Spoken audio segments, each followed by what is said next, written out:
নমস্কার। বাঙালি জাতি নিয়ে দু চার কথা। বলো বলো বলো সবে, বাঙালি তাহার হারানো কেতাব আবার পাইবে কবে? হেতা একদিন বাঙালির বিন বাজিত সকল দেশে, মানবের তরে মাথা উঁচু করে কথা হতো হেসে হেসে। হায় রে বাঙালি, পড়িয়াছ পিছে, তুলিবার কেহ নাই। হিংসার বিষে ভরিয়াছ মন, শুধু লুটে পুটে খায়। অবাক বাঙালি, অনেক পেয়েছ, আর কত তুমি খাবে? রাজনীতি আর পরনিন্দায় তুমি যে নোবেল পাবে। লজ্জা করে না ভাই?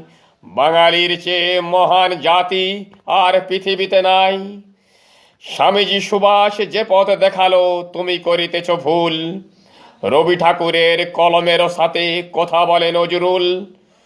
শুনিতে পাও না ভাই, বাঙালির চেয়ে অধম জাতি তিন ভুবনেতে নাই। বাঁচিবে না মহারাজ, বন্দী হয়েছ জালে, তোমাদের সাথে লিখি সেই কথা সময়েরও তালে তালে। ভুল যদি হয়ে যায় ক্ষমা করো প্রিয় ভাই, আর লুটে নাহি খাবে। দেখিবে বাঙালি জগত সবাই শ্রেষ্ঠ আসনও পাবে। নমস্কার।